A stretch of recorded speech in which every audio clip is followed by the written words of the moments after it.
Hello, and welcome to RealTalk Thursday on Wednesday this week. Today I have the pleasure of speaking with Saundra Fenwick from Mortgage Experts. Hi, Saundra. Hi. Hello, everybody. Thank you for joining me today on my Real Talk. I wanted to just give some information to potential purchasers on loan programs that are available for them. So can you tell me a little bit about the loan programs that you have available? Sure. We have all of your typical programs. A lot of people wonder why they should go with a broker as opposed to going with a bank. We have over 300 banks that we work with, and we have a unlimited amount of programs. So we have everything that your bank has and everything that your bank doesn't have. We have your standard FHA loan, which was created to make home ownership more affordable for people with lower credit scores and people with a little bit higher debt. We have your regular conventional loans, which is usually your standard loans and allows you to also put 3% down, but it's just a lower debt threshold. What about 100% financing? We get a lot of questions on that. Yeah, we have that, and we just got a new fund called, or a new program called the Shinoya Fund, and the Shinoya Fund gives you 3.5%, whether you go conventional or FHA. So if you do FHA, the Shinoya covers all of your down payment, so that's technically 100%. If you do conventional, your down payment is 3%. So you have that 3% plus the extra 0.5% to go towards your closing costs. Okay. So, and then it also allows you to receive up to 6% seller contributions. So you may end up not coming to the table with anything if you qualify for the Shinoya grant. Okay, that sounds really good. Yeah. What do you have for our teachers and police officers? We have different programs. We have the PG County program. So we work with Pathway to Purchase, and we work with the PGC PAP program. Okay. So they both, Pathway to Purchase gives you up to $10,000. The PGC, the PAP program, that one gives you up to $20,000. Okay. So it gives you $15,000 if you don't work for PG County, and it gives you an extra $5,000 if you do work for PG County. So if you're a PG cop or a firefighter, you get that extra $5,000. And the guidelines are a little bit tighter than a regular loan. So I'll just run your application and see if you qualify for that one. Okay. But if you want to move and live in PG County, that's available to you as well. Can you explain a little bit about the grant programs and how they work? We get a lot of first-time home buyers that are looking for first-time home buyer programs or grants. Can you give us a little detail on that? Sure. The grant programs is just that the grant doesn't need to be paid back. So, but some programs require you to stay in the house for 3 years. Some don't have a requirement. They just come with a higher interest rate. And if you move before 3 years, what happens? Then you have to pay it back. Got it. Yeah. So it's forgivable up to a point. Up to a point, yes. Got it. But we do have some that you don't have to pay back, and you don't have a waiting period at all. And that's the 2% grant that we have. Okay. And what's generally, I know what are the requirements for those grants? The requirement is just being able to get approved for some of them. Are there income requirements and those sort of things? Okay. The one that I'm talking about, the 2% grant, there is no income requirement. The other ones, the Shinoa grant, you can make up to 115% of the area median income, and you'll see AMI on different forms and different literature, and that's what that means. So what you would do is look up Fannie Mae or Freddie Mac's area median income requirements, and then find your county, and they'll tell you how much that income is that you can exceed. And then the Shinoya grant will let us go up to 15% over that. Okay. So, yeah. Any other programs? We have so many. It just depends. We have a 1% down, where the bank gives you 2%, you put 1%. Then we have the other 2% down, which is the FHA loan. We have It's so many. Like I said, you have options.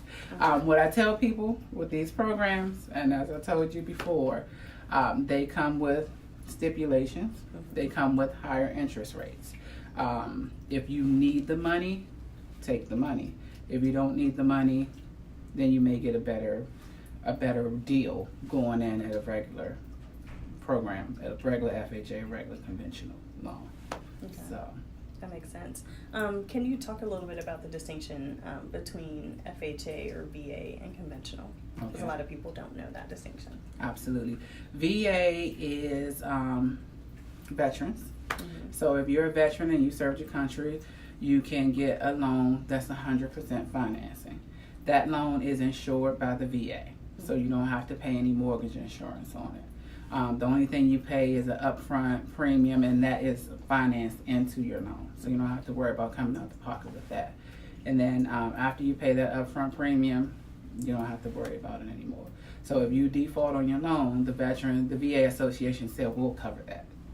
FHA is a loan that is covered by the government, so the HUD, Department of HUD. So that one you pay HUD mortgage insurance every month. So because they're insuring you and they're saying, okay, we'll take a 580 credit score and we'll allow your debt to go up to 57%, whereas conventional caps it at 50. We'll insure it, but you have to pay us this mortgage insurance back. Excuse me. And on conventional loans, the mortgage insurance drops off after you reach 80% LTV or 20% equity in your house. FHA is for the life of the loan. As long as you keep that FHA loan, you're going to pay that mortgage insurance, and that money does not come back to you. It goes to the government. Okay. But it's a great program because it allows a little more flexibility with you getting approved for a loan. And then conventional, again, is just the regular conventional loan. It used to be back in the day, you had to put 20% down, no mortgage insurance, and that's how you got a regular conventional loan. Had to have A1 credit, 680 or higher. Now we have banks that'll go down to 640 on conventionals. Whereas we have banks that'll go down to 580 on FHAs. So you still have to have a slightly higher interest credit score for a conventional loan. But a conventional loan gets more respect. If you're putting the offer in on a property. Because they look at that on your offer letter and say, do I take an FHA client or should I take a conventional client? So, it carries a little bit more weight. It carries a lower interest payment, a mortgage insurance payment in most cases, depending on what your credit score is. And your mortgage insurance automatically drops off by itself, and you don't have to change loan programs or refi out of it to get rid of the mortgage insurance. And you brought up a couple of key terms that I think that are important too. LTV, loan to value. Can you explain that a little bit? Your loan to value is how much the house is worth versus how much you owe on the house. So loan, how much you owe, value, how much the house is worth. So and also, what about credit scores? What is the magic number that everybody is targeting, and what is the lowest credit score that you can have to get you in a home? The lowest credit score to get a regular 3.5% FHA is 580. We would like you to be at least at 620. If you get up to 640, 660, you can get better pricing. You can get better mortgage insurance. You can get better loan options. But we can get it done with a 580 score. We can get you done. We have other non-QM, and QM means qualified mortgages. So we have different out-of-the-box programs that we can use, and that's another difference between using the broker and using the bank. So the non-QM, they come with a slightly higher interest rate, but if you're ready to move now and you have the money to put down, then we have options for that as well. We have some banks that are willing to do FHA down to a 500 score. You just got to have 10 to 20% to put down. Okay. So there are cases where people go through a divorce, or they may have gotten in a really bad accident and they had to take off work and their credit score tanks for some reason. So they have options for you. So you may have that money saved up, but your credit score's tanked. So if you want to put that towards your house, you can. So I do see a question that we have here. So brings about a very good question. What about folks that are on, disability or have, very limited monthly income coming in? What's your advice there? We can use, that's just your debt to income ratio. Yep. We can use that income. It's just may minimize the amount of house you can get. And it also depends on when you're going back to work. So if you receive your first full paycheck and you return back to work before your first mortgage payment is due, we can use your full income. If you don't, then we have to go with the disability income. Got it. So, and also with Social Security income, the government allows us to use 125% of your Social Security income, so we can gross that up a little bit. Okay. Yeah. Very good. So also, people are, working on preparing to purchase a home, and so the key things that they quote unquote work on are their credit, which they try to work on themselves. They try to go and pay down things that they have on their credit report. What advice do you have there? Don't pay anything that's less than or more than or older than 2 years old. It doesn't count towards your score anymore. So anything 2 years or later does not count towards your score. But if you go pay it, it will jump up to the top of your credit score as something new and delinquent, and it'll tank your credit score. So my advice is to not pay anything off that's in collection, especially anything that's charged off, until I am able to look at your credit report with you, and then I can advise you which ones we have to pay off and which ones we don't. A lot of times medical bills aren't an issue when you're trying to get a mortgage loan.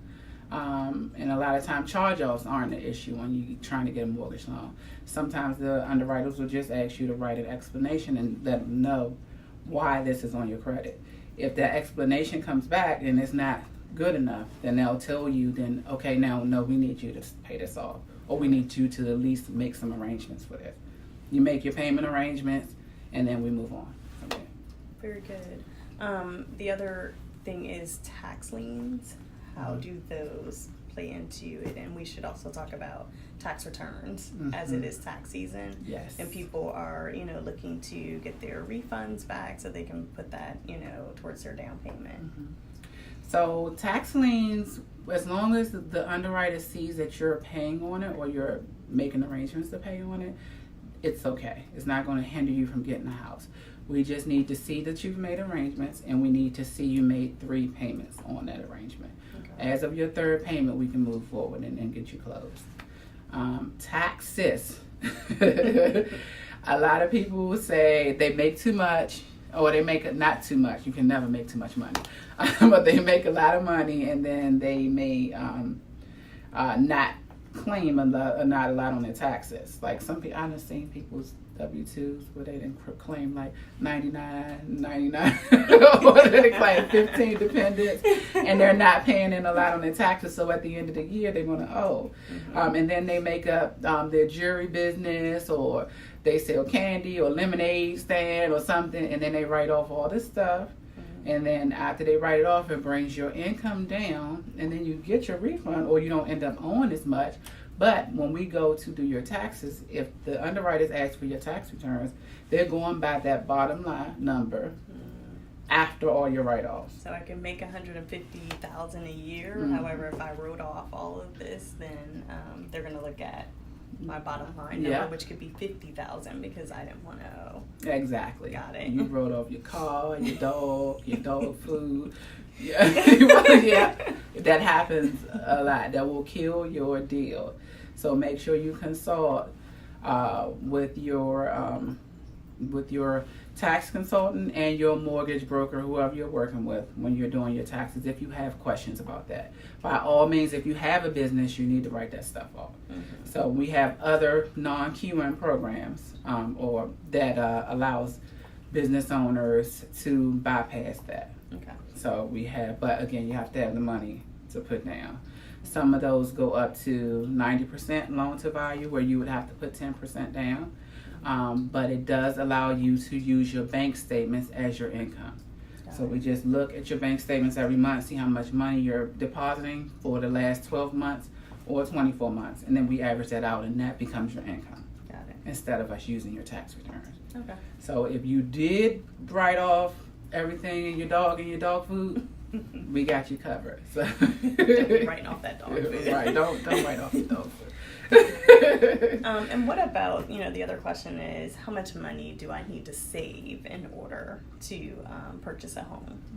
As much money as you can. So I don't think there is a magic number, but the underwriters like to see at least 3 months of reserves. And that means if you say, okay, I want to pay about a $2,000 a month mortgage, then try to save at least $6,000 up in your savings. And then also money to cover your down payment. So down payment, rule of thumb, 3 to 3.5%.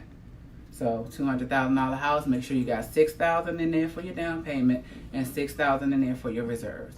And we also can use your 401k. We can use stocks. We can use bonds. You can get gift funds from your relatives or your family. And your down payment and your closing costs can be paid 100% with gift funds.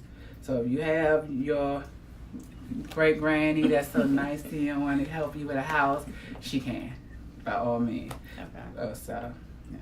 Very good. Any other tips you have for potential home buyers? I think a lot of people are just afraid of the process. And I don't want you guys to be afraid of the process. Buying a home is, even if you apply, I will never tell you no, you can't buy a house. I will tell you you can, but this is what you need to do to get there. And it's just as simple as that. It's not too much else more to it. If you follow the steps, you get your credit where you need to be, you save your money, or you do X, Y, and Z, get rid of some debt, whatever, then we can get you in a house. It's just finding a solution to the problem. And if you want to own, call us. Even if you're not sure, call us, and then we can kind of guide you and show you the right way. We can give you a timeline. Well, if we do this, we can get you in your house in a year or 6 months or 3 months. So just kind of getting over the hump of that first being afraid of being told no, or being afraid of being getting that credit pull. Yeah, getting that credit pull. I mean, we know. We know when it's, we know. But if you know that you have issues, but you're not sure how to fix it, then you need to call us so we can help you figure out what you can do. And definitely, we are working with quite a few people that are on a plan. Absolutely. But they are on the road to owning their home. Yes, absolutely. If you do, we're not babysitters. So if you do what we tell you to do, we got you covered.